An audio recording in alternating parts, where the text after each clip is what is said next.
Tudo bem, acho que a gravação foi iniciada agora, então. Bom dia a todos e todas, todo mundo que foi se conectando aqui enquanto a gente estava conversando. Bem-vindos a mais uma reunião do nosso grupo de pesquisa, Sistema de Justiça e Estado de Exceção. Dessa vez de forma online, nós fizemos bastante, né, de forma online, sobretudo durante a pandemia, mas a partir desse momento que a gente conseguiu voltar a se encontrar, a gente procura manter essa forma um pouco híbrida, né, um encontro presencial, um encontro online. Tendo em vista aí que nós temos uma grande diversidade geográfica / regional no nosso grupo, que nos enriquece bastante. Tem pessoal aqui que está fora do país, que está aqui com fuso horário, né? É complicado, mas ó, dedicação, estamos aqui. E, enfim, isso muito nos enriquece, claro. A gente está começando agora, por volta das 10 horas, então, como reforçou agora há pouco para o senhor Luiz Manuel, nós temos uma previsão de terminar a reunião às 11h30, lógico que, né, passar um pouquinho não tem problema, mas só para ter esse horizonte de mais ou menos 1h30 de reunião. Então, nosso plano, né, de voo, né, nesse nosso encontro vai ser a exposição sequencial de 2 textos, que foram os textos que nós lemos, né, nós nos preparamos para essa reunião, que vai ser, o primeiro chama A Licença para Aniquilação da Vida Sem Valor de Vida, que vai ser o texto exposto pelo pesquisador Miguel Kupperman, e logo em seguida o problema da percepção do direito nacional socialista, ou existe uma teoria constitucional do nacional-socialismo, que vai ser exposto pelo pesquisador Fernando Trincado, e os dois vão ter aí por volta de 20 minutos cada um, já estava super combinado antes, não é nenhuma surpresa. E aí, lógico que eu vou pedir a gentileza da gente manter esses 20 minutos, vai passar 1, 2, não tem problema, mas para a gente conseguir ter um pouco de exposição dos professores antes da gente partir para a parte dos debates e dos comentários. E só um pequeno parênteses, quem vai iniciar só essa parte dos debates, dos comentários, é um dos nossos pesquisadores que expressamente pediu para fazer isso, que é o nosso pesquisador Caio Shimoda, e que está por aqui também. Oi, Caio. Que tem não só o nosso lugar de fala de pesquisa, né? Que todo mundo que pesquisa tem o nosso lugar de fala do ponto de vista acadêmico, mas também tem um grandíssimo lugar de fala no ponto de vista da realidade, né? Com relação ao nosso, sobretudo, o nosso primeiro texto. Portanto, está aí mais do que aceito, né, o convite, né? E esse pedido de iniciar a nossa fase de debates. Tem um pessoal que mandou mensagem para mim durante esse período de tempo de estudo dos textos, que é um texto, sobretudo o primeiro, né? Muito pesado. E eu falei assim: vocês estão no grupo de pesquisa sobre estado de exceção, né? O que a gente esperava? Se não coisas que tratam do ponto de vista jurídico, que é nossa preocupação, né? Trazer para análise normativa. Coisas que são muito pesadas, né? Então, genocídio, extermínio de parte da população, enfim, são as nossas preocupações por aqui mesmo. Então, vou desde já passar a palavra para o Miguel para iniciar a exposição no primeiro texto. Bom dia, pessoal. Vou fazer essa apresentação do texto do Binding, né? Eu ia apresentar ele inicialmente com a Malu, mas ela teve um problema, uma grande amiga dela está na UTI, então eu vou até propor aqui, ao invés dos 20 minutos da Natália, eu vou fazer uma apresentação um pouco mais enxuta, dando um panorama geral do texto, mas enfim. De início, algo que me interessou é que essa tradução do texto do Binding, ela é produzida pelos professores, salvo engano, da Universidade de Buenos Aires, e tem toda uma parte introdutória que eu acho que para mim foi mais importante até do que o texto em si do Binding. Em especial no que fala da responsabilidade do teórico, que estuda direito penal, sobre suas teses, né? Bom, esse texto, ele trabalha a ideia em linhas gerais, da eutanásia eugênica, que foi, enfim, aplicada na Alemanha nazista, e a base teórica para tanto foi justamente os estudos do Binding, que já tinha morrido em 1920, salvo engano, e foram reciclados no Terceiro Reich para colocar em pauta o Action 4, que foi um plano de, enfim, de eutanásia e dizimação da população com patologias mentais. Esse estudo do Binding foi conduzido junto com o Alfred Roche, que era um psiquiatra. O Binding já tinha toda uma trajetória no meio acadêmico jurídico na Alemanha e estudava em especial o direito penal, né, a questão da norma penal. E parte desse ponto a discussão do Binding, né, que ele chama a compreensão restritiva da punição, o que levou a ter resultados potencialmente perversos praticamente toda a produção acadêmica dele, por mais que nem necessariamente fosse exatamente a intenção. E eu acho que isso chama a atenção, principalmente a gente que está aqui discutindo num grupo de pesquisa com alunos da graduação, da pós, que é justamente a responsabilidade que a gente tem sobre aquilo que a gente escreve, porque, enfim, uma vez publicado, pode servir como tese para, enfim, uma série de projetos perversos, né? O texto também aborda um pouco a questão do suicídio, que assim como a eutanásia também está envolto em dilemas morais. O Biden aborda essa posição legal, né, que, enfim, as leis não proíbem o suicídio, mas também não autorizam o suicídio assistido. E aí o que a gente entra na grande discussão da eutanásia na Alemanha é justamente a criação dessa autoridade que sancionava o que vida tinha ou não valor, né, o que deveria ou não ser reconhecido como válido. E surge essa noção provocativa, né, que é esse estabelecimento de uma entidade autoritária para certificar a falta de valor de uma vida e o quanto isso pode ser perigoso numa estrutura estatal, principalmente, né? E era justamente essa entidade autoritária que legitimava a eutanásia. O livro também o livro não, né? A tese do Binding, que os mentalmente incapacitados eles são destituídos de expressão subjetiva e não são necessariamente violados de seus direitos nesse processo, porque para eles não para esses teóricos alemães eles não teriam essa capacidade de escolha mesmo, o que levanta algumas questões filosóficas assim para discutir mesmo o que é o valor da vida, né? O que a gente conhece, o que a gente protege em termos de legislação num Estado democrático de direito.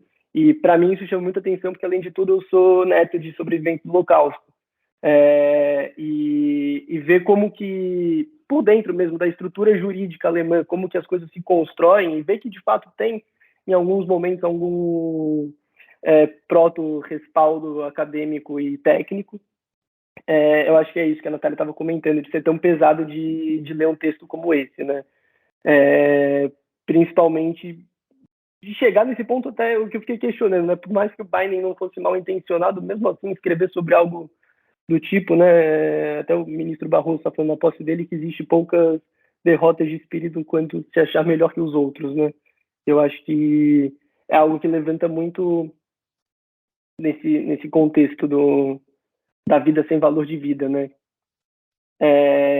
Enfim, então, essa exploração profunda da eutanásia e do arcabouço jurídico dela na Alemanha, a tese do Binding, enfim, ele não viveu para ver ela aplicada no Action 4, que inclusive pegou super mal na sociedade alemã na época, né? Se eu não me engano, eles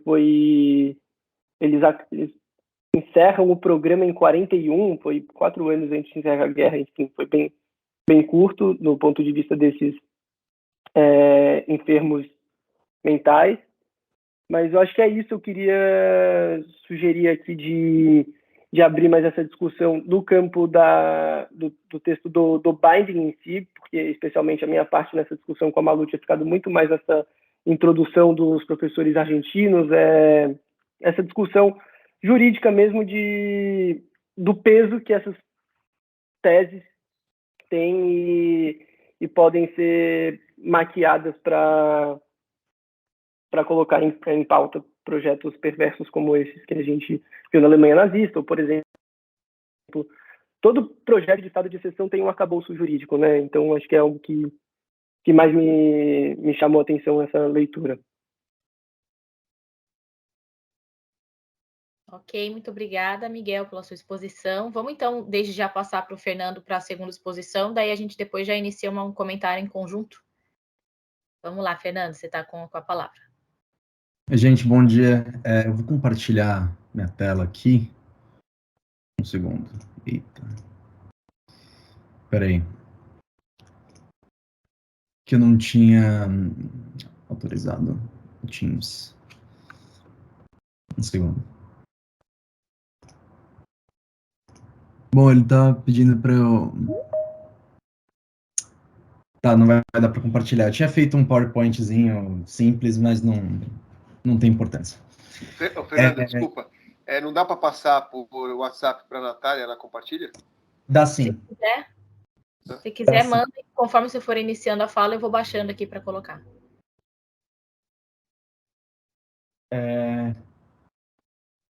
Só deixa eu salvar aqui como... Não, acho que não vai dar também, porque ele tá no outro formato, ele tá no formato de Mac. Não sei se vai rolar. Bom, vou tentar. Se der, deu, se não der, paciência. Ô, Natália, tem como eu aumentar o tamanho da tela no meu computador? Dessa telinha do Teams? O tamanho da tela do Teams? É. Ela é pequena?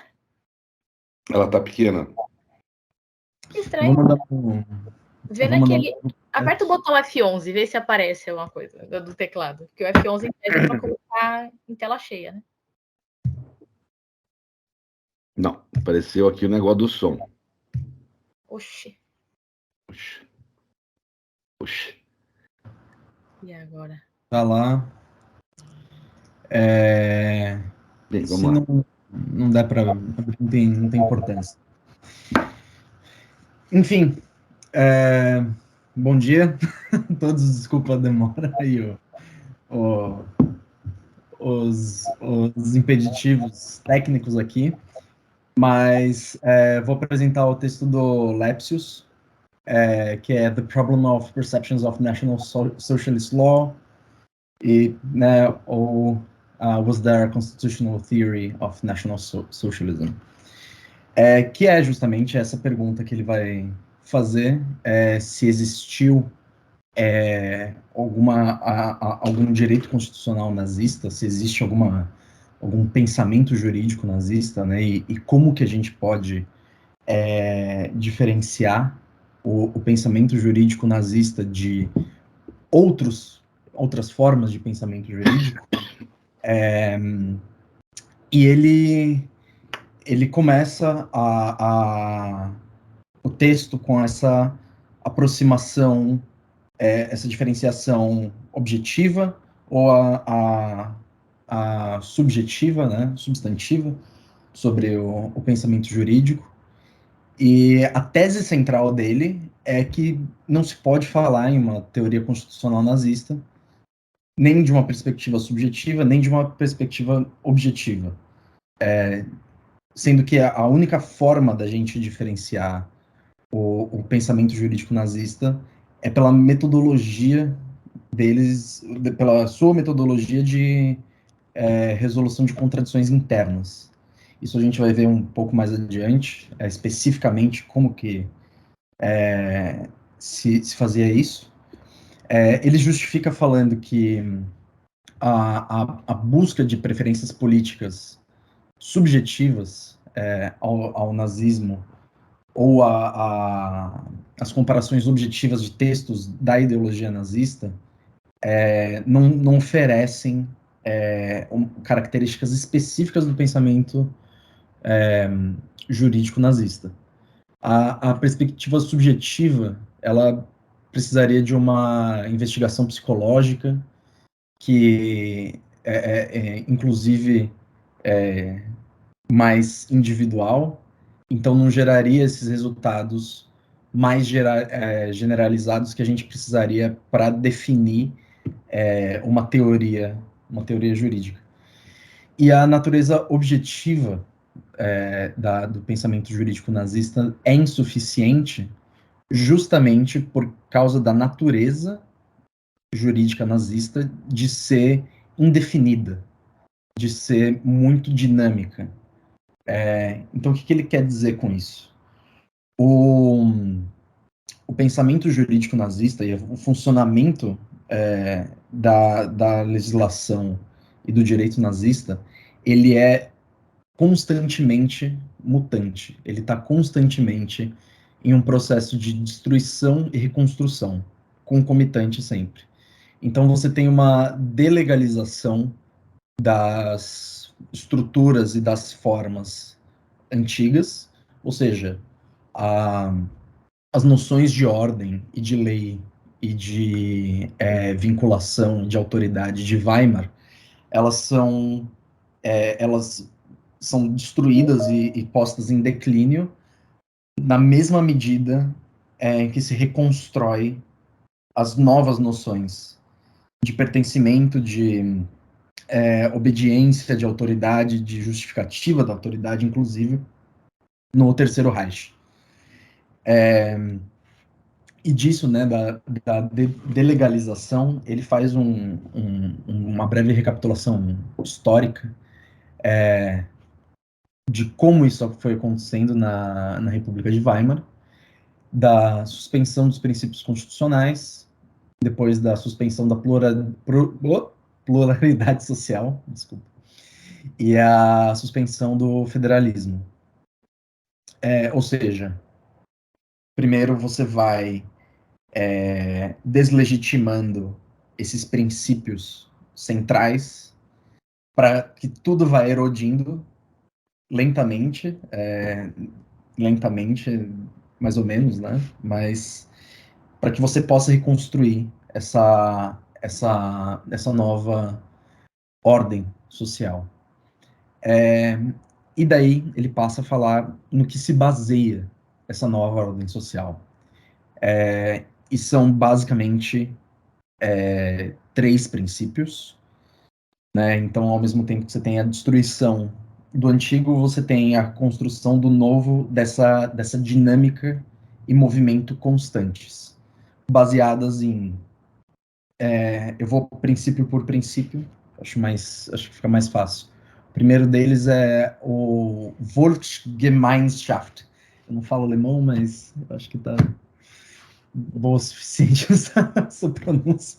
Mas basicamente é essa ideia de comunidade unitária, delimitada por valores como sangue e solo, né?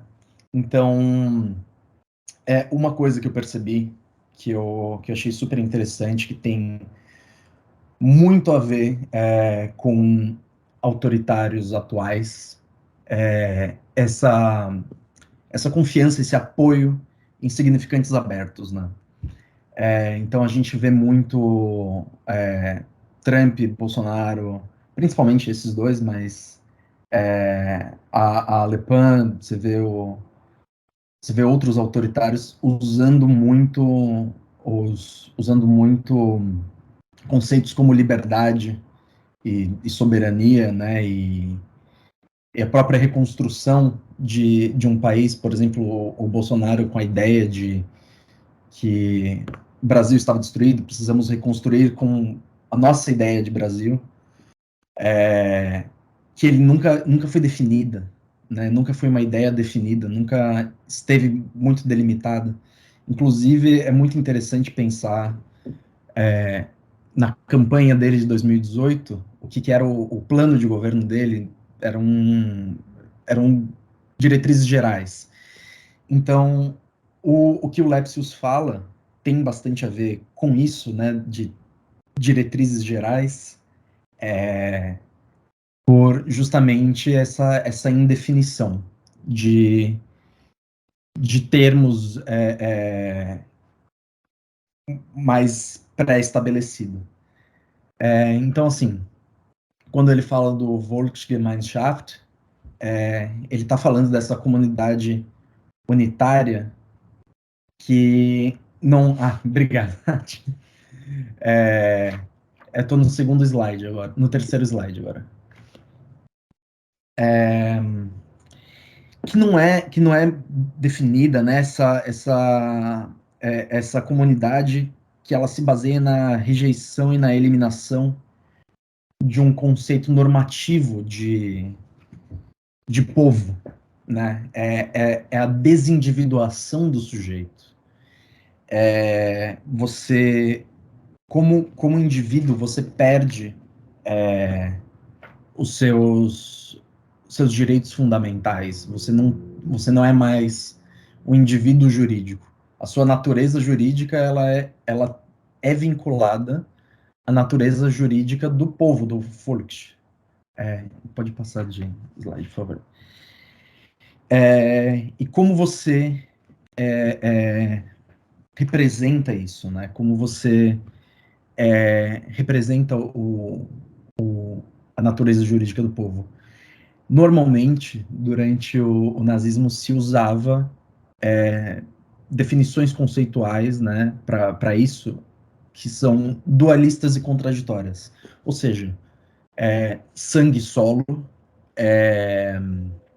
corpo e alma, história e futuro, e no caso do ex-presidente Bolsonaro, pátria e família, que são também significantes abertos, né, já fazendo um link com regimes mais atuais, que você não tem uma definição exatamente do que é pátria e do que é família. E ainda mais são significantes que pegam muito fundo, né, na gente e no nosso na nossa autoconcepção. Então, né, você pensa no nazismo, o pertencimento por sangue solo, né, o que eu sou e de onde eu venho, e daí você começa a ligar a sua identificação pessoal com a ideia de povo, uma ideia de desindividuação. Enfim, e essas concepções também vistas como, ao mesmo tempo, vagas e compulsórias. Né? Você só pertence, você só é se você é o todo, né? Você não é um indivíduo separado. Se você... E também não existe muro, né? Ou você está conosco ou contra nós. Enfim, isso foi um conceito utilizado para legitimar a ordem. Essa rechaçação de direitos fundamentais, coletivização do indivíduo e essa delegalização da sua posição de ser separado, é só um ser unitário. E daí entra um outro princípio, que é o Führerprinzip, que é justamente a necessidade que se tinha de um líder unitário para articular a vontade do povo, a vontade desse Volks indefinido, mas ao mesmo tempo muito bem definido, o que é que une, e a função do líder é justamente materializar essas leis essenciais do povo, e essa vontade, né, que eles chamam de Volksgeist, essa vontade as vontades mais essenciais e o que está mais no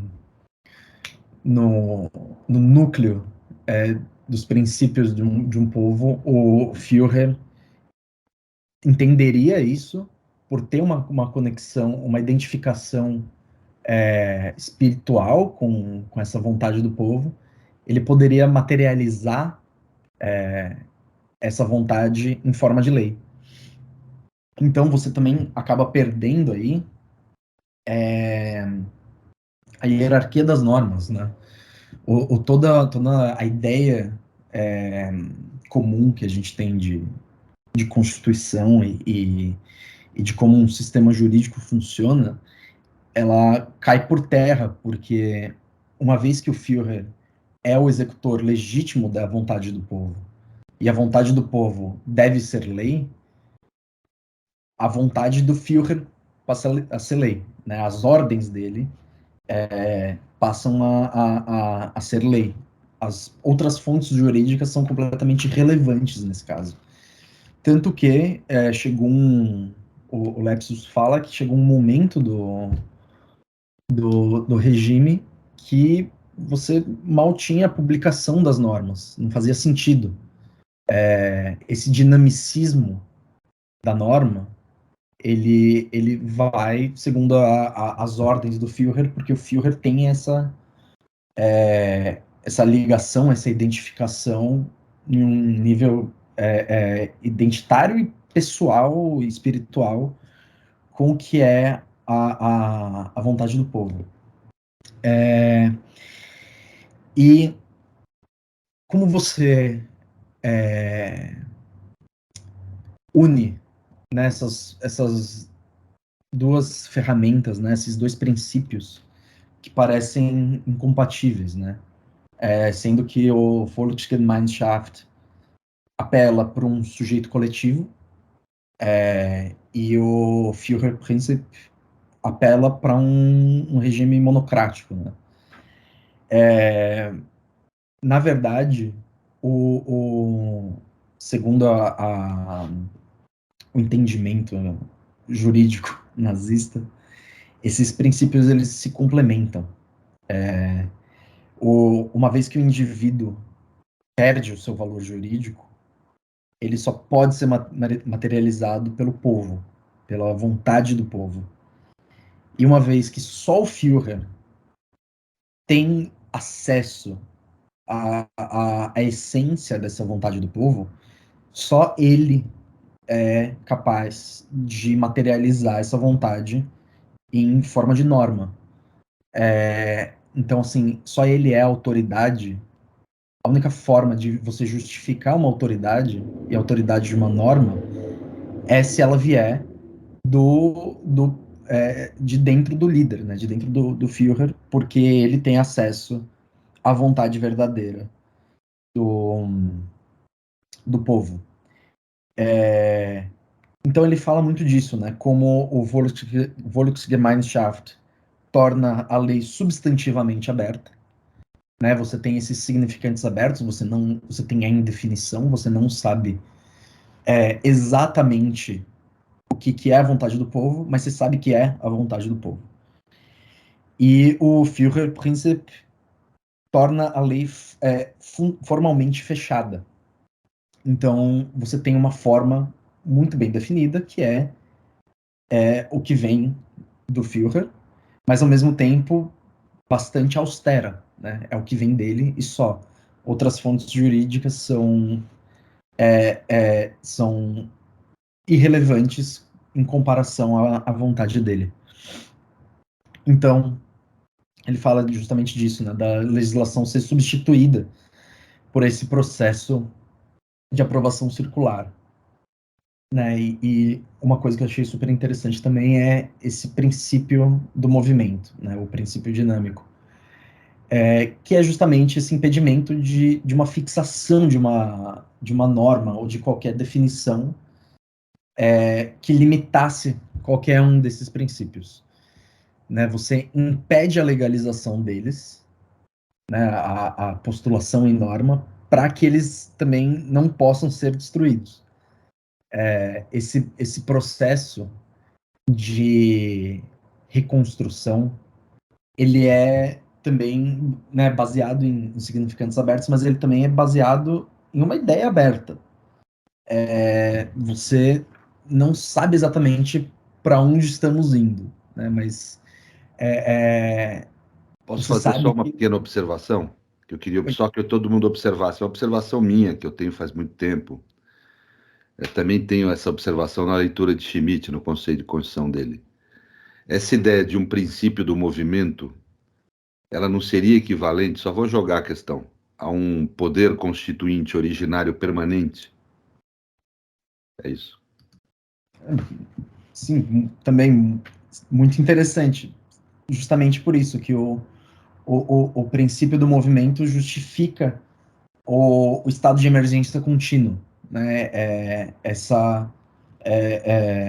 Esse poder, no caso, um poder constituinte infinito, no caso no princípio do movimento, esse poder constituinte que está construindo o tempo todo algo que virá a ser. Pode passar de slide, né, por favor. Então, assim, qual que é quais que são os efeitos disso, né? Você tem uma manutenção da abertura substantiva permanente com o compromisso a essa abertura, né? Então, fazer parte do povo e fazer parte desse regime é quase esse salto de fé, de confiar que o Führer vai levar adiante e vai acessar a vontade do povo. E também você tem uma ausência total de Estado, de Constituição, segundo a concepção tradicional jurídica, né? Uma vez que a ideia de povo é substituída pela, né, a concepção de povo é substituída pela ideia de raça, ou por um ideal até mais aberto, né, de pertencimento e de vinculação. E essa vinculação indefinida e obrigatória, né? Inclusive, é muito interessante pensar também em consentimento nesse caso. E como a identidade do indivíduo é afetada por isso. Enfim, a Constituição, né, isso, a ideia de povo, né, sendo substituída, a ideia de Estado, ela também cai por terra, né, porque tendo o Führerprinzip, você não tem mais hierarquia das normas, né, você não tem mais uma ordem jurídica mais posta, assim, e o território também passa a ser indefinido. Também pelo próprio movimento de conquista, né? E de crescimento. Mas, enfim, isso tudo baseado e o que sustenta e o que justifica é a falta de consenso sobre os valores, os princípios ou as formalidades, o que torna tudo muito aberto. Então, você pode continuar mudando a concepção, né? Você fala liberdade, por exemplo. Mas você não define o conceito de qual tipo de liberdade você está falando, né? Pegando, né, o exemplo de liberdade, você pode ter uma concepção totalmente libertária, como o Nozick, por exemplo, ou você pode ter concepções de liberdade mais coletivas e mais vindas da teoria relacional, como da Young. Mas o ponto é justamente esse: confiar em significantes abertos e ter esse movimento de lei, de legislação, é o que pode separar o pensamento jurídico nazista de outro tipo de pensamento jurídico, que é justamente esse processo, essa metodologia, que é a transcendência das contradições internas. Né? Inclusive, quando você tem uma contradição entre o Volksgemeinschaft e o Führerprinzip, de qualquer um dos lados, esse movimento de resolução de contradição interna é o que define, ou é o que separa, né, uma teoria jurídica nazista de outras. Então é basicamente isso. Eu acho que tem muitas coisas interessantes que a gente pode falar sobre regimes atuais, mas basicamente essa é a ideia central do Lepsius. Show, muito obrigada, Fernando. Deixa eu só voltar para cá, para o Teams, que eu estava até agora fazendo compartilhamento, sumiu para mim todo mundo, agora voltou. Cíntia, eu vou desde já passar a palavra para o professor Pedro, que vai ter que sair em breve, que aí a gente já comenta alguma coisa com ele, né? Porque aí depois a gente continua com o professor Luiz e depois abre os debates com o Caio e aí para todo mundo.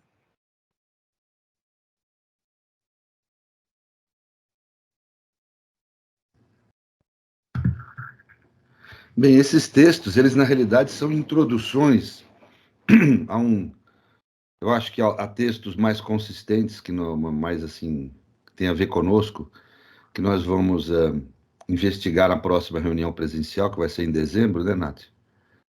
Vamos combinar entre final de novembro, talvez. A gente e passa para eles. Isso.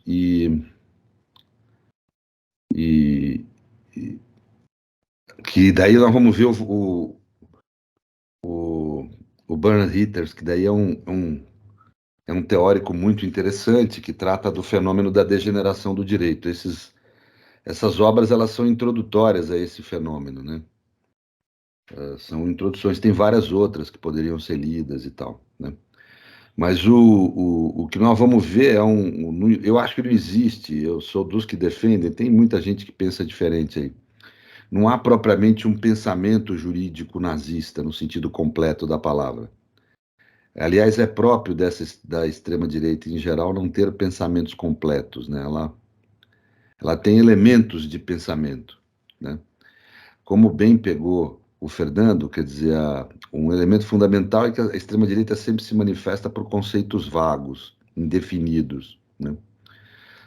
Isso não é à toa, é uma forma de camuflagem de suas posições, né? É muito difícil se manifestar um ponto de vista de extrema-direita, porque na realidade ele pressupõe um enfrentamento dos valores humanistas que de alguma forma conformam um common ground, um solo comum na modernidade, digamos assim, né? Embora na esquerda exista a crítica ao humanismo, é feita de uma perspectiva humanista, digamos assim, né, a crítica, né? Então é um pouco diferente. Agora, de qualquer forma, acho que esses conceitos são importantes de compreender, né? O primeiro conceito que me parece relevante, o coletivo humano para o nazismo não é humanidade, né? Quer dizer, isso é algo que vem de Schmitt e é algo que me parece muito observável, né? O coletivo humano para o nazismo é o que eles chamam de povo, que, como falou o Fernando, muitas vezes se reduz ao conceito de raça. Agora, vamos entender como é que essa construção, não é o conceito de raça, aquela coisa, raça ariana tal, essa coisa simplista que a gente vê em documentário, é uma construção de pensamento, né? Se o coletivo humano é o povo, e veja, tem um certo sentido concreto isso, de como as coisas são, a preocupação dos grandes pensadores nazistas, são grandes pensadores, não é dizer como as coisas devem ser, não é uma teoria normativa da política. Eles procuram determinar uma teoria do que é a política, ou seja, uma teoria naturalista da política. Bebem em Maquiavel, Marx também bebe. Quer dizer, é você dizer como a coisa é, como a história é, com toda a crueza, sem um juízo a respeito a priori. Portanto, é mais um juízo descritivo da história e do processo humano do que propriamente um juízo de dever ser. E ao fazer isso, quando você determina que o coletivo humano é o povo, existem vários povos no mundo. É como se você estivesse no aeroporto, você não fala ali vai um ser humano, você fala não, ali vai um japonês, ali vai um africano, ali um brasileiro, né? Você não fala humanos estão ali, né? Então, na prática concreta do relacionamento humano, o coletivo para eles é o povo. E se existem vários povos no mundo, esses povos podem ser amigos ou inimigos. E aí a determinação da política. Schmitt também é outro autor importante para entender isso. Desse tema também, mas não é só ele, né? Um povo pode ser amigo ou inimigo de outro povo. Isso traz a necessidade da sobrevivência de um povo face a seus inimigos. E quando isso ocorre, se coloca a questão: o que é que oferece a força de sobrevivência de um povo ante seus inimigos? E isso é uniforme, eu diria que não é algo só do nazismo. Nasceu no nazismo, mas se espraiou para toda a extrema-direita. O que dá a força é o que o Fernando observou bem, e o colega anterior também, no texto anterior, é a unidade como identidade do povo, né? Por isso que eu sempre falo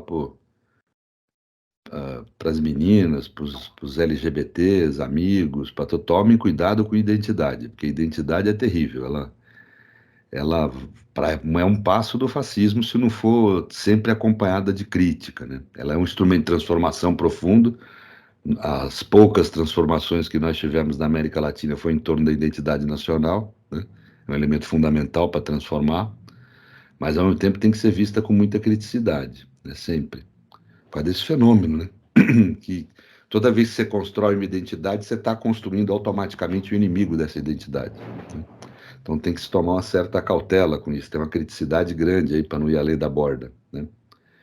Mas é isso. Então é uma sociedade em que nós temos uma ideia de democracia por essa identidade, né?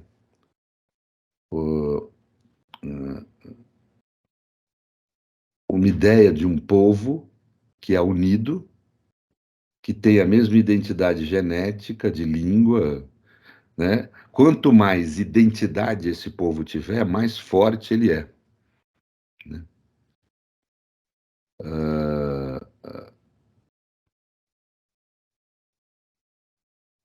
E, portanto, é inimigo desse povo.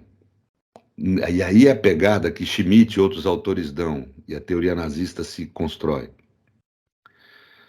Se o que dá força para esse povo sobreviver face a seus inimigos é a identidade, é esse elemento de unidade. Quanto mais unidade o povo tiver, quanto mais for da mesma raça, da mesma língua, por isso que se reduz a raça, dependendo da situação, né? Mas da mesma raça, da mesma língua, da mesma origem, da mesma cultura, mais forte ele vai ser para enfrentar seus inimigos. E, portanto, é inimigo desse povo não apenas o povo externo, que não pertence àquele povo, né? E aquela democracia por homogeneidade, ou seja, a democracia para essa gente é homogeneidade. Como são inimigos desse povo todos os que não contribuam para essa homogeneidade ou ajudem a destruir essa homogeneidade no interior do próprio povo.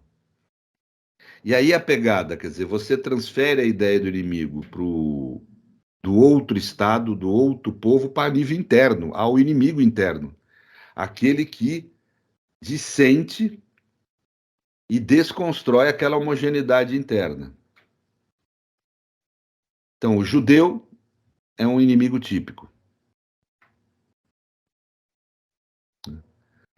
Porque ele mantém a sua cultura no interior do povo, não se dissolvendo e se diluindo na cultura geral daquele povo.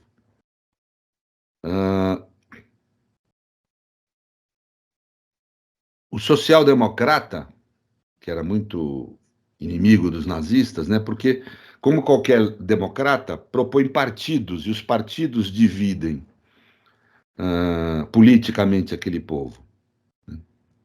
A ideia da democracia representativa é uma ideia inimiga, porque ela leva a divisão do povo em frações, né? Interesses diversos que conflitam e tal. O comunista divide a sociedade em classes. E ao dividir em classes, também contribui para a não homogeneidade do povo, seu enfraquecimento. E assim por diante, né? O deficiente, a pessoa com deficiência física, ela é considerada uma pessoa degenerada no padrão Eugênio, logo ele contribui para não melhoria da raça, portanto, para não qualificação daquela unidade, daquela homogeneidade, né?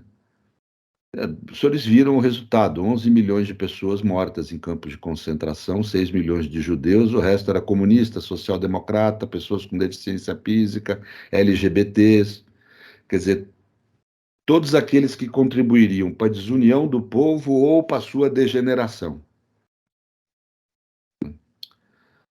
Então, a ideia, o que a gente pode chamar, eu não sei se é uma teoria completa, mas elementos de teoria nazista vão configurar essa ideia política no plano do direito. Eu não quero me adiantar muito, porque eu acho que Hitler é o cara para a gente compreender como é que isso é feito. Mas, grosso modo, o Fernando capturou muito bem. São dois elementos assim, estruturantes no sentido linguístico que eu estou falando, né? O elemento do conceito indeterminado, que é nunca determinar, é uma palavra que evoca afetos sem detalhar a razão, né? Então, sempre esse tipo de conceito, e o movimento, a ideia do movimento, que para mim, isso é uma coisa pessoal minha, eu já escrevi sobre isso, é um poder constituinte originário constante. Pega um pouco do Benjamin, só que o Benjamin traz como estado de exceção permanente.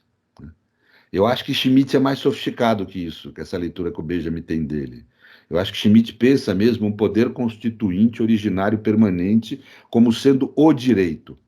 É uma nova forma moderna, contemporânea, de justificar o poder político acima da Constituição e dos direitos. A relação autoritária é sempre o poder político acima dos direitos da Constituição.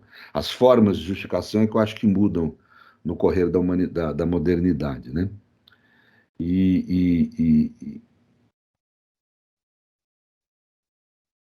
Bem, eu não vou aqui entrar em como se deu o processo hermenêutico nos tribunais, etc. Isso nós vamos deixar para as duas próximas obras que a gente for ver.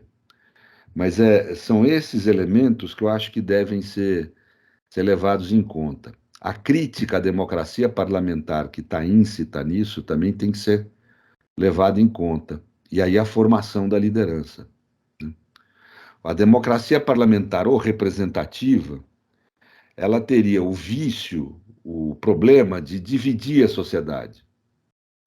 Porque ela, na realidade, a democracia o que faz é reconhecer que a sociedade é naturalmente dividida em interesses, em conflitos, em especial conflito social. Mas para esse pensamento nazista, não, ela cria essa divisão para poder dividir as sociedades em partidos e manter o povo enfraquecido para ele poder ser dominado por essa burocracia política.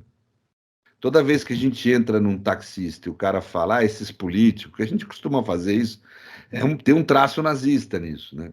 Que a ideia mesmo. A crítica, por exemplo, de Schmitt no Democracia Parlamentar é direta. Ele fala que é a substituição dos interesses do representado pelos interesses do representante. Que para poder realizar esses interesses dessa burocracia representante, se destrói a unidade do povo e se enfraquece. Por isso que o defensor da democracia representativa, o liberal ou o social-democrata, são inimigos do povo, porque eles propõem no fundo, essa divisão do povo, né? E aí, como é que seria a escolha do líder? Se não é por eleição, por disputa, como é que é a escolha? Aí eu tenho na minha cabeça o exemplo que eu vou dar, não está escrito em lugar nenhum, nem de nenhum pensador nazi aí, né? Eu imagino que iria a família, né? Eu acho que é isso que eles querem dizer. Você não elege o pai e a mãe, e nem por isso o pai e a mãe deixam de representar intensamente, acima dos seus próprios interesses, o interesse da família. Aquele núcleo que tem uma profunda identidade genética gera um afeto, e os elementos de teoria política do nazismo são extremamente afetivos, gera um afeto carismático, em que pai e mãe naturalmente representam a família acima dos seus próprios interesses. Quanto mais unido um povo, portanto mais forte, mais o seu líder vai representar naturalmente essa unidade, essa homogeneidade. E nada é mais forte do que essa representação. Naturalmente, o Führer, o líder, vai colocar o interesse da comunidade acima dos seus pessoais. Aí você fala, e como é que eles propõem para tirar o líder quando o líder começa a falhar? Da forma romana clássica. Sim ou não. Né? Quer dizer, a ideia de uma ideia plebiscitária, de o povo pode, a qualquer tempo, retirar o seu líder, caso ache que ele não esteja funcionando mais, né? essa forma. Por isso que tem que tomar cuidado sempre com o plebiscito. Todo mundo no Brasil fala como se fosse um baita instrumento democrático. Sim e não, né? Porque quando você reduz um debate político a duas posições, você já, de certa forma, pode estar matando ele, né? Então, essa forma por aclamação, que é como a teoria política clássica chama, é a forma de confirmação da liderança para eles. Eu estou dando essa geral sobre o pensamento teórico de Estado e política deles, para a gente entender esses elementos jurídicos que o Fernando trouxe, né? Eles são criados a partir daí, né? Como é que é o direito para essa estrutura? O direito não é a norma, no sentido clássico alemão, né? Porque a norma é um comando estabilizado, por mais genérico que seja, é um comando estabilizado, né? O que os nazistas fizeram foi usar da normatividade de Weimar aonde ela era vaga. Artigo 48 da Constituição de Weimar, por exemplo, que estabelecia o estado de emergência, né? Era por conceitos vagos, indeterminados, eles se usam dessa vaguidade com base em decisões degeneradas nós vamos estudar isso à frente, do Tribunal Constitucional, e conseguem instaurar sua ditadura com base nisso. Mas o conceito vago interessou exatamente porque ele não normatiza muito, ele não regula muito, né? É uma forma, inclusive tem que se falar, antijudia de se pensar. Esse elemento é muito importante. A ideia de que a linguagem é um limitador de comportamento, que nós temos hoje como tão normal na sociedade, não vem nem da cristandade, vem do pensamento judeu clássico, arcaico, né? A linguagem como um limitador da vontade e do comportamento, né? Portanto, eles não queriam a submissão do Estado à linguagem normativa. O direito para eles é a política, é esse poder constituinte originário permanente. Isso é o direito. Por isso é que direito e política se confundem quase sem fronteira, né? Porque, na realidade, direito para o nazismo, para mim, é uma ficção, não é uma teoria, né? Ele, na realidade, existe um poder político bruto, né? Quando nós já estudamos Estado dual? Ainda não, né? Já estudamos. Vocês lembram quando no estadual havia um Estado normativo, mas não é um Estado para conduzir o Estado, não é um direito para conduzir o Estado.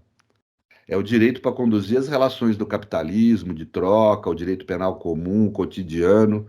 O Estado era comandado por esse poder político permanente.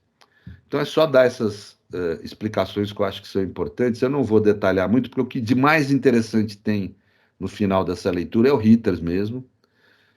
Eu acho que a gente deve, Luiz, chamar o Jorge para fazer uma palestra nesse dia. E, numa outra ocasião, estudar o livro do Martônio sobre Prússia versus Reich, chamando o Martônio para fazer exposição aqui. Eu acho que isso seria o fecho. Assim, a gente fecha o que tem de, vamos dizer, de teoria jurídica nazista que possa auxiliar, não que a gente vai virar aqui historiador, não é isso, mas que possa auxiliar essa compreensão nossa da exceção no mundo contemporâneo. Muito obrigado, gente. Vamos. Desculpa ter atrapalhado aí, Luiz. Imagina, eu vou fazer só uns apontamentos bem breves, pegando a linha até do que foi dito aqui pelo Pedro e pelos expositores, o Miguel, especialmente os pontos destacados pelo Fernando, para dar na sequência oportunidade para que os integrantes possam falar.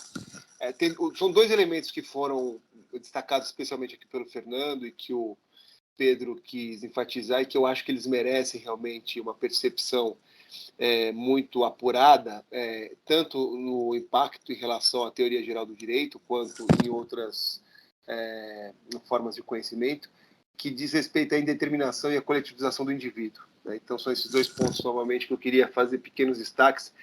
A indeterminação, o impacto que ela produz em relação à própria teoria geral do direito, quanto às novas fontes, né?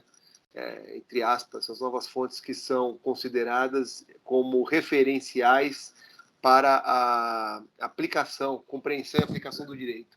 O pensamento do Führer, a orientação do partido nazista e o espírito do povo, né? Então, são elementos dessa indeterminação e desse aspecto dual que falou o Fernando, que passam a tentar compor, ainda que de uma forma muito frágil, que não é o suficiente para uma nova teoria do direito, muito menos de uma teoria do direito constitucional, mas tentam compor novos referenciais para a compreensão e aplicação do direito, essas novas fontes.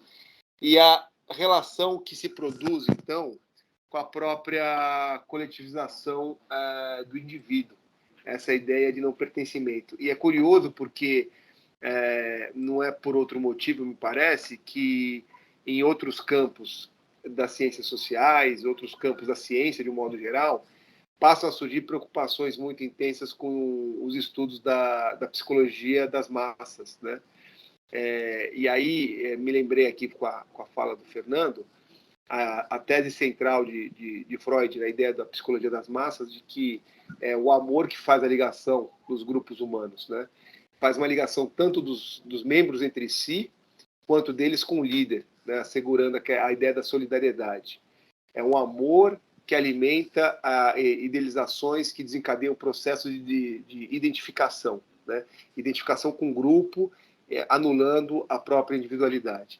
Então, em outras palavras, um grupo de indivíduos tem em comum o mesmo objeto no lugar de seu ideal de eu, né? Esse é um ponto importante. É uma forma de revivescência da ordem primitiva, né? E o pai primevo, um líder narcisista, que precisa, então, ocupar esse espaço, né?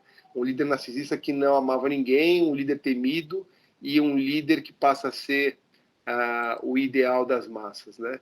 Então, nessa ordem de ideias, até para a psicologia das massas, uma característica muito interessante é que o amor, o libido, né, explica a ideia de que o indivíduo, ao integrar um grupo, precisa abrir mão de boa parte de sua individualidade e se deixar sugerir pelos outros, né? E aí, voltando especificamente aqui para o direito, tem uma importância muito grande o processo de racionalização que o direito procura elaborar como legitimação dessa ausência de individualização, dessa coletivização. Porque, por mais que seja um movimento que passa muito por essa conexão do amor, da libido, ela precisa, em algum grau, de um discurso de racionalidade que possa lhe dar sustentação, né? Então, até o Freud, quando vai estudar essa ideia da psicologia das massas, ele enfatiza o estudo da igreja e do exército, né? E a lembrança do exército é muito importante até quanto o seu papel de construção de uma racionalidade no regime de exceção. Então, a ideia da indeterminação como um caminho de desconstrução e uma possibilidade de produzir uma nova racionalidade que vai tentar legitimar o afeto da conexão do indivíduo com o grupo, né? Anulando-se e, na verdade, idealizando no lugar de cada um individualmente alguém que possa ocupar esse espaço, conta com o direito como um instrumento muito importante. Lógico, é um direito, tanto em teoria geral do direito, quanto como teoria do direito constitucional, que é muito frágil, né, em termos de capacidade de legitimação. Mas ele oferece um estado mínimo e necessário da produção dessa coesão, que eu acho que é o suficiente, né? E a contribuição dos juristas, então, passa por aí. E fazendo transposições para dilemas contemporâneos, talvez a gente consiga compreender, então, como, diante de atrocidades e de situações que, por si, revelam barbaridades da extrema-direita contemporânea, a incapacidade, pela razão da desconstrução desse apoio social à extrema-direita, porque é algo que não se encontra nesse campo da coerência, de uma racionalidade nos termos como conhecidos, mas de uma conexão libidinosa que simplesmente há uma anulação individual e aí a manifestação de manada. A ideia do patriota contemporâneo seria, se Freud estivesse vivo, eu acredito, uma explicação dele da teoria de quase 100 anos, como ela se aplica hoje, né? Na figura do patriota, na figura dos movimentos em frente ao exército. Então, essa percepção de que a própria fragilidade, como, por exemplo, o Ives Gandra Martins e outros juristas de plantão tentam desconstruir a própria estrutura constitucional, como se houvesse uma nova teoria constitucional que permitisse entender o artigo 142 como fundamento normativo das Forças Armadas como um poder moderador no país. Passa um pouco por isso, dessa desconstrução das fontes, uma forte indeterminação de paradigmas jurídicos, dogmáticos, doutrinários, para a elaboração de novas fontes que são centradas no quê? Tal como no passado a liderança do Führer, então agora a liderança de alguém que ocupa esse ideal, anulando as individualidades. Tal como o estatuto do Partido Nazista, então um estatuto que é um estatuto que se legitima pelo místico e religioso, com discursos que tentam dar coerência à pauta autoritária. Então, há uma semelhança muito grande nesse processo histórico, quando a gente tem essa revivescência da extrema-direita, agora com uma nova ordem, contando com um sistema de... Acho que talvez por aí é que o Pedro percebeu tão bem, já tem anos, e talvez também contribua para explicar essa percepção do Pedro, o papel do sistema de justiça na produção da exceção. Porque é diante de uma fragilidade tão grande de uma teoria geral do direito, de uma teoria do direito constitucional, que contar com um aliado institucional, que é o próprio Poder Judiciário, procurando dar um respaldo maior a essa indeterminação, para a legitimação dessa pauta da extrema-direita, é que se tem, então, a importância desse papel do sistema de justiça na produção da exceção. E aí, para finalizar aqui, não tomar o tempo aí da oportunidade de todos falarem, se tiverem interesse, eu vou só colocar aqui no grupo duas referências de textos, de livros,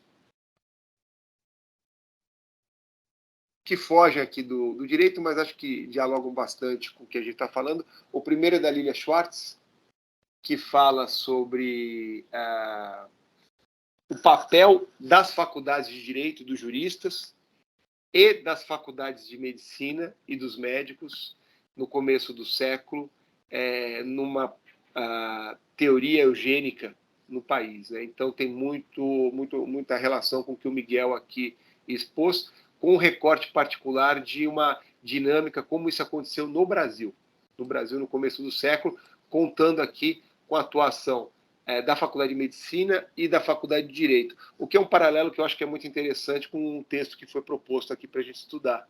Né?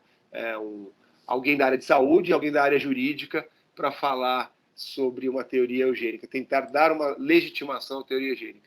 E o segundo texto é de um jornalista, do Paes Manso,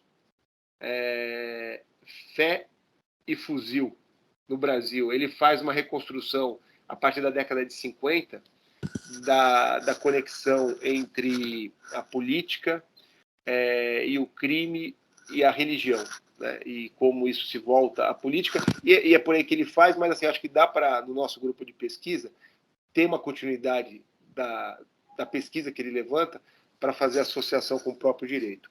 E para finalizar realmente, só para comentar, Pedro, essa ideia do princípio do movimento como um poder constituinte originário permanente, um texto que uma hora a gente tem que enfrentar, que eu acho que é magnífico e dá um respaldo, tem uma conexão muito grande com o que você falou, é o Nomos da Terra, do Carl Schmitt. Esse daí a gente precisa, porque ali, embora ele fale em situação de guerra, ele fale ali em situação de definição de ocupação, né, de um espaço vital, né, do processo imperialista, tem formas de compreensão e aplicação em ordens supostamente estabelecidas, como o próprio Estado de Direito, sem uma pretensão imperialista ou em estado de guerra, espaços físicos internos de estados de direito, como acontece muito no Brasil, onde existe uma suspensão permanente da regra. Né? E essa suspensão permanente, na verdade, do nomos, né, da regra jurídica, se dá por uma... Aí sou eu que estou falando, e utilizando aqui a ideia lançada pelo Pedro, por uma produção constante de de normas de um poder constituinte originário que está sempre em mutação nesses espaços. Então, a gente pensar a realidade das comunidades, né? Qual que é a regra jurídica que é vigente numa comunidade? Qual é o direito? É o direito penal? É o direito processual penal? Não, é uma outra realidade, né? E essa é uma outra realidade que foge, é quase como se fosse um ponto de fuga do nosso sistema constitucional, é algo que está fora da nossa Constituição. A realidade é alguns espaços físicos, territoriais, dentro do Brasil, o Estado Democrático de Direito, que não está em processo de guerra, processo de expansão imperialista, mas tem vários espaços que são espaços sem lei, né? A suspensão do direito, como fala o Carl Schmitt. E é uma suspensão do direito, mas, na verdade, uma produção constante da exceção, quase como um poder constituinte originário constante, permanente, mas ditado ali por outras forças, né? E aí, volto aqui ao livro do Bruno Paes Manso, que eu acho que é muito interessante pensar nessas novas forças relacionadas com os milicianos, com a conexão entre a religião e crime organizado, que acabam por produzir uma nova ordem de poder constituinte originário permanente, né, em continuidade permanente nesses espaços. Então, acho que são esses apontamentos aí em continuidade, Pedro e Nath, e aí acho que a gente pode seguir. Não sei se o Pedro quer voltar a falar alguma coisa. Tudo certo por aqui. Quer fazer algum comentário, professor? Não, Pedro? vamos para frente, Tranquilo. Tá bom, então eu vou passar, como a gente tinha combinado no início da reunião, para o comentário inicial do Caio, que tinha pedido para nós, e aí a gente já abre pelas levantadinhas de mão aqui. Vai lá, Caio, você está com a palavra. Bom dia a todos. Eu ia falar até um pouquinho mais, mas ficou tempo curto, eu vou ser mais breve. Não, eu acho que eu escrevi um artigo, e acho que sairá com a autoria do professor Pedro, que é sobre justamente o conceito de pessoa com deficiência, né? E eu acho que tudo isso que foi dito, principalmente relacionado a essa questão da indeterminação das palavras, ela poderia ser analisada numa perspectiva filosófica que eu achei pertinente, que é de Heidegger, né? Então, no sentido de que o próprio Heidegger, e aqui deixando o Heidegger, de lado o Heidegger, o homem que apoiou o nazismo, mas Heidegger filósofo, né? No sentido de que a nossa contemporaneidade, ela é marcada, né, principalmente pela instrumentalização da linguagem, né? Então, eu acho isso muito, muito interessante, porque, no fim, o homem, ele torna as palavras maleáveis, né, com fins de instrumentalizá-las, né, de utilizá-las de acordo com seus próprios interesses, né? E eu acho que o nazismo foi muito hábil em fazer isso, né? Então, as apresentações foram elucidativas nesse sentido. E se eu puder indicar uma obra, eu acho que a obra do Viktor Klemperer, que é a linguagem do Terceiro Reich, é excelente, né? Nesse sentido. Porque ele vai mostrar ali, e ele igualmente ao Ernest Fraenkel, ele viu a ascensão do nazismo de perto, né? E ele vai dizer ali que o nazismo, ele no fim repetia muitas palavras, mudava as palavras de sentido, né? E tudo com esse viés de dominação, né? Porque a linguagem, as palavras, elas têm um potencial incrível de mudar a nossa forma de pensar e o nosso comportamento, né? Então, eu acho que esse viés filosófico é interessante. E no artigo que eu escrevi, o conceito de pessoa com deficiência é algo, como eu posso dizer, é algo construído de forma histórica, e aí uma tradição histórica pensando em Gadamer, que é o principal discípulo de Heidegger,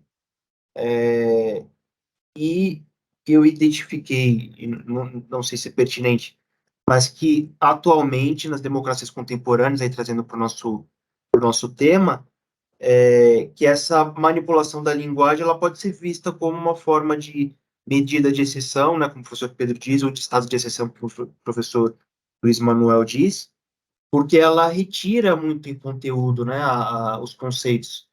E eu vi isso, e eu citei no artigo, algumas jurisprudências, algumas decisões, por exemplo, do TRF2 e do STJ, que eles deixam, né, de aplicar a definição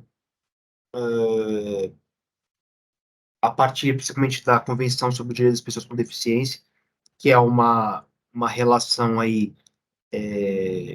com o meio, né? Ou seja, não é mais a definição do conceito, que tem diferença, né? Vamos destacar a definição e conceito, de pessoa com deficiência não é algo que segue critérios médicos. O que segue critérios médicos foi o que o nazismo fez, né? E o livro do Karl Bide e do Alfred Roche demonstra isso. Então, não é isso que precisamos fazer hoje, né? Hoje, o conceito de pessoa com deficiência é uma relação com o meio, né? Então, por exemplo, no meu caso, que eu sou cadeirante, né?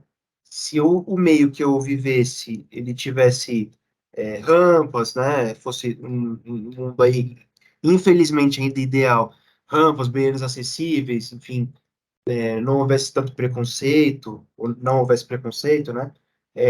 Não haveria deficiência, porque é uma relação com o meio.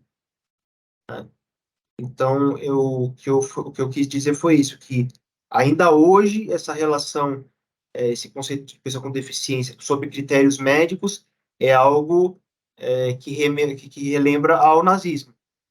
E desconsiderar essa questão, para mim, pode ser vista como uma forma de medida de exceção. Basicamente, é isso. Parabéns pelo seu texto, Caio. Espero que ele seja publicado em breve, aí, enquanto eu com o professor Pedro, e aí você manda para nós, a gente coloca no nosso drive, a gente coloca ele lá como nossa forma de estudo também. Muito interessante você ter mencionado aí a Convenção, né, sobre Pessoa com Deficiência da ONU, que no caso do Brasil ela foi internalizada como norma constitucional. Ela entrou como emenda constitucional, portanto, eles estão desrespeitando a Constituição, né, o que é o bloco de constitucionalidade, não é só uma lei, né, que não entrou como lei federal, entrou como status constitucional mesmo. Desculpa, tem previsão de publicação, Caio? Você está com data, não? Não, ainda não. A gente está terminando, né, professor Pedro? Falta uma revisão. Você está sem som, prof? Isso. Eu estou terminando a revisão, sou eu que sou o falho aí. Velho é uma bosta. É que tem muita coisa para revisar. Todo mundo que pergunta para mim... Não, mas é que o artigo dele é incrivelmente qualificado. Incrivelmente qualificado. É muito bom mesmo. Caio é um pesquisador... Fora do padrão. Excelente. Fora do padrão. Vai ser um sucesso, viu? A gente captou ele lá no primeiro semestre da faculdade, não foi, Pedro? A gente já olhou e falou, esse aqui é muito bom, aluno, temos que trazer ele para perto. Mas tá bom, gente. Legal. José Pedro, você está com a mão levantada, acho que é o único que está com a mão levantada. Oi, bom dia, Natália, tudo bem? Eu estou aqui com a Ari também, que era estudante na PUC. Incrível ver o Caio falando também, porque ele foi meu colega, né? Deixa com super orgulho. Vou querer ler esse artigo. Mas, falando de breve também, porque já está dando o tempo aqui, também gostei muito do texto, das exposições orais. Uma coisa que me chamou a atenção no texto é no final, principalmente o texto, se há uma possibilidade de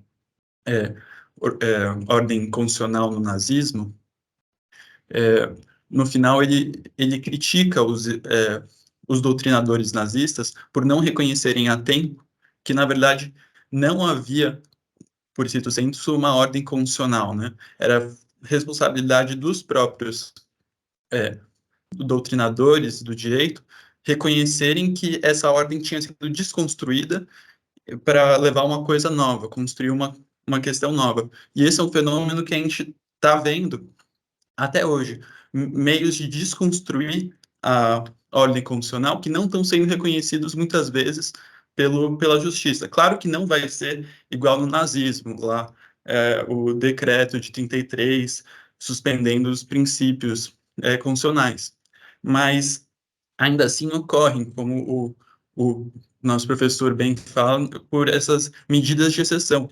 Ontem mesmo, a gente teve um projeto de PEC que entrou no Congresso com 175 aprovações de deputados, ou seja, com quórum suficiente para entrar em votação, onde vai definir que o Congresso, em defesa do povo, ou seja, é basicamente o Volks que a gente leu no texto, vai poder suspender e invalidar decisões do Supremo.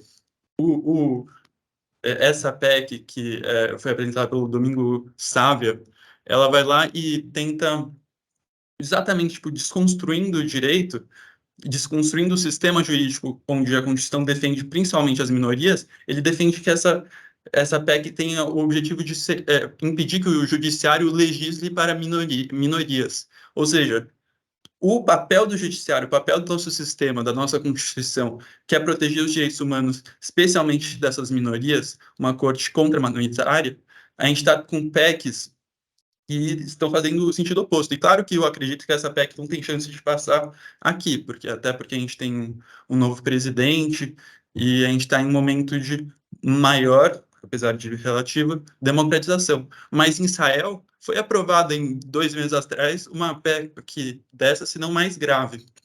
E essa tentativa de fazer o Volks, essa unidade do povo, onde as minorias devem ser desqualificadas e excluídas, voltando para o primeiro texto, né? Tipo, você desconsiderar a humanidade, o bios da pessoa, só considerando os zoos, a vida animalesca e tirando a vida civil de grupos de pessoas, dando o direito de matar.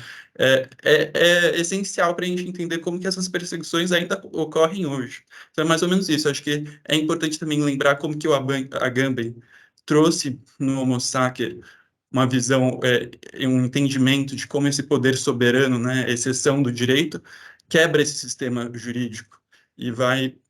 e a gente está vendo isso ontem aqui no Brasil. Vamos torcer para que esse totalitarismo, que é uma onda mundial, não continue avançando, né, como vem em alguns países. Mas é isso, muito obrigado. Obrigada a você, Pedro.